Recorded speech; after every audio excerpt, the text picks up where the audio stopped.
साथियों नमस्कार।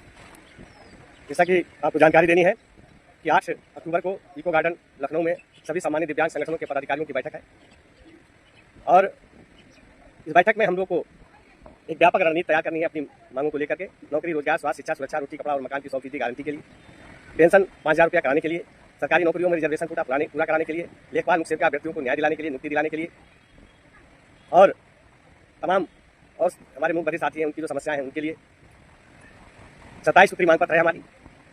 आयुष्मान अंत्योदय कार्ड के लिए, आवास के लिए, तमाम जो समस्याएं हैं, दिव्यांगजन अधिनियम 2016 लागू करने के लिए एक व्यापक रणनीति के तहत लड़ाई को लड़ना है।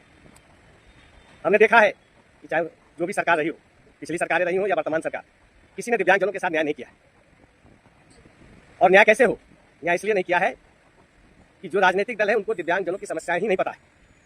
हम लोगों ने प्रयास किया, तमाम संगठनों के अध्यक्षों से मुलाकात का समय मांगा, माननीय मुख्यमंत्री जी से मुलाकात का समय मांगा, लेकिन कोई समय देने के लिए तैयार नहीं है दिव्यांग संगठनों के प्रतिनिधियों से बात करने के लिए। महामहिम राज्यपाल से भी समय मांगा मुलाकात करने के लिए, महामहिम राज्यपाल ने भी समय नहीं दिया।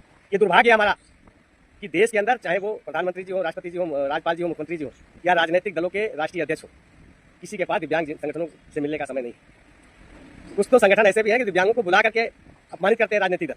पिछले दिनों हमने देखा है दिव्यांगजनों को बात कहने का अवसर नहीं दिया जाता, बुला करके केवल वो अपनी बात सुनाते हैं। तमाम चीजें हैं। हमारी संख्या भारी है और हमें अब एक रणनीति पर काम करना होगा। समस्याएं सबकी है, जो सरकारी नौकरी कर रहे हैं उनके प्रमोशन की समस्या है, उनके और भी तमाम समस्याएं हैं, ट्रांसफर की समस्या है, तमाम समस्याएं मेरे पास आई हुई हैं, मैंने उसको मांग पत्र में शामिल किया है। हम ये चाहते हैं कि सारे जो दिव्यांग संगठन है और जो दिव्यांग भाई जो सरकारी नौकरियों में जो जिस तरह भी सहयोग कर सकता है, दिव्यांग महागठबंधन का सहयोग करें। हम सत्ता पक्ष हो या विपक्ष हो, हम दोनों के लिए चुनौती बनने का काम करेंगे, तभी हमारी सुनवाई होगी। वोट बैंक की ताकत जब हम अपनी दिखा देंगे तभी राजनीतिक दल हमको कंसीडर करेंगे, हम हमारे बारे में विचार करेंगे, सोचेंगे। जब उनको ये लगेगा कि ये इतने भारी संख्या में इनके वोट बैंक है तो इनकी समस्या सुननी चाहिए और करना चाहिए। हम सरकार के विरोधी नहीं है, अगर सरकार हमारी बातों को मान ले तो हम सरकार के साथ खड़े हो जाएंगे, हमें कोई दिक्कत नहीं, लेकिन हमारी मांगों को कंसीडर करें। मुख्यमंत्री जी मुलाकात का समय दे, वार्ता का समय दे।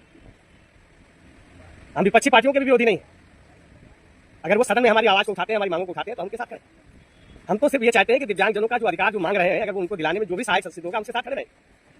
और अगर कोई नहीं, सत्ता पक्ष और विपक्ष में दोनों में कोई नहीं होगा तो हम अपना एक प्लेटफॉर्म तैयार करेंगे और सत्ता पक्ष और विपक्ष को चुनौती देंगे। और ये चुनौती देने के लिए हमने 8 अक्टूबर को इको गार्डन लखनऊ में दिव्यांग संगठनों की बैठक बुलाई है, दिव्यांग महागठबंधन।